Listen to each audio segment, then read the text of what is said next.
મિત્રો અમે ક્યારેય ખેડૂતોને ભિખારી બનાવવા માંગતા નથી અને બનાવીશું પણ નહીં. તમે તમારા બળબદા ઉપર ઊભા થાઓ ને એના માટે સરકાર તમને તમામ પ્રકારની સહાયો, તમામ પ્રકારની મદદો અને અનેક પ્રકારની નીતિઓ સાથે આ બજેટની અંદર અમે આવી રહ્યા છે. કેન્દ્રનું પણ બજેટ એ પ્રકારે આવ્યું છે.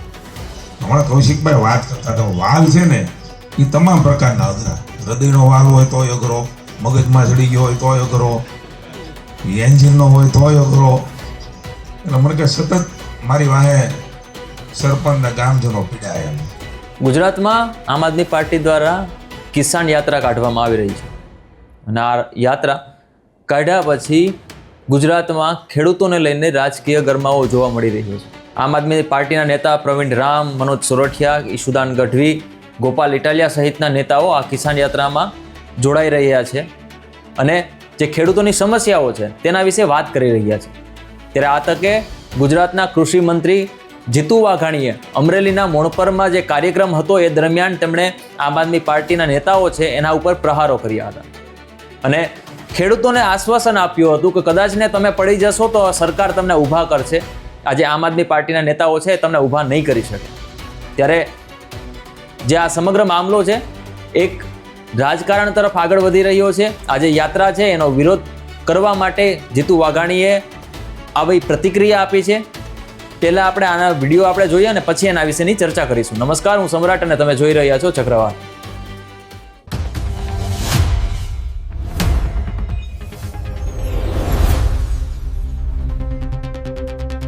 ડેમ ભરાય, પાણીના તળ ઊંચા આવે, ગામે ગામ પાણી જાય, તળાવો ભરાય, ચેકડેમો ભરાય, આવી ખુશાલી, આવું દ્રશ્ય હમણાં રસ્તામાં જોતો તો મેં 15-20 દી જો ભગવાનને દી આવી થઈ જાય અને કોઈ કવા બવા ન આવે તો આ વખતે રવિ સિઝને મોજ પડી દેવી છે.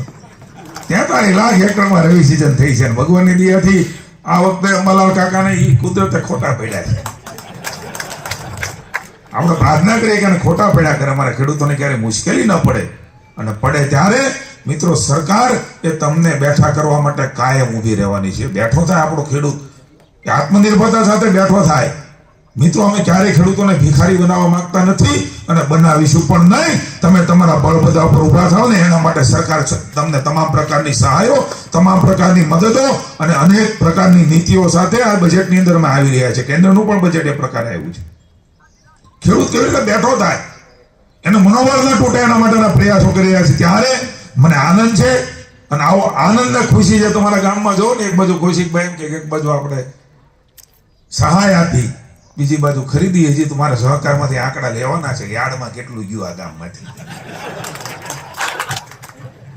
અમે તો 35% ખરીદતા હતા. પણ મિત્રો આનંદ ને ખુશીની વાત છે કે ગામની અંદર આ પ્રકારે ખેડૂતોની ખુશી અને એનો આનંદ.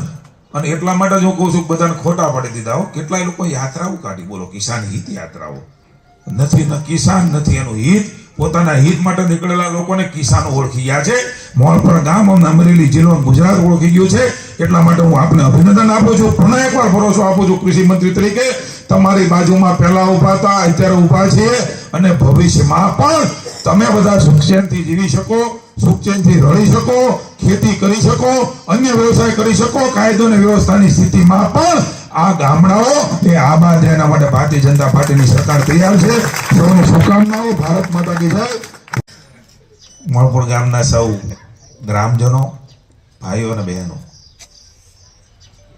હમણાં કૌશિકભાઈ વાત કરતા હતા, વાલ છે ને એ તમામ પ્રકારના અઘરા. હૃદયનો વાલ હોય તોય અઘરો, મગજમાં ચડી ગયો હોય તોય અઘરો, એન્જિનનો હોય તોય અઘરો.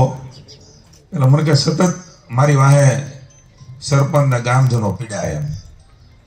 કૌશિકભાઈ જિલ્લા ભાજપના પ્રમુખ હતા, એ પેલા મહામંત્રી હતા ત્યારથી ઓળખું છું. એમની ઉત્સાહ, એમનો ધગશ, એમની આવડત, એમની સૂઝબૂઝ અને એમના કારણે એણે એક વાત કરી કે વાલ માટે અમારી વાહે પડી જાય.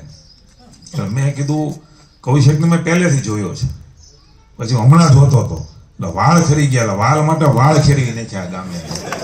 વાલ લઈ આવ્યા, વાલ લાડા પાર કર્યો. મિત્રો સૌની યોજના.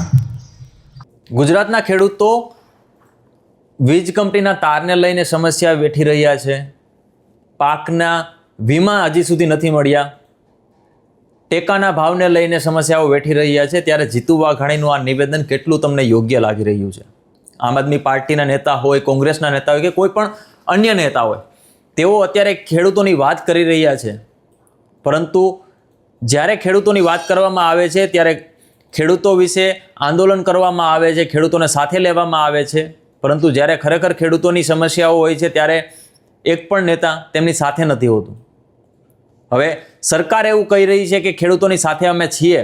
ગુજરાતમાં 30 વર્ષથી આ ભાજપની સરકાર છે, છતાં પણ ગુજરાતનો ખેડૂત આજે પણ પાયમાલીની અવસ્થામાં જીવી રહ્યો છે. ખેડૂત આત્મહત્યા કરી રહ્યો છે.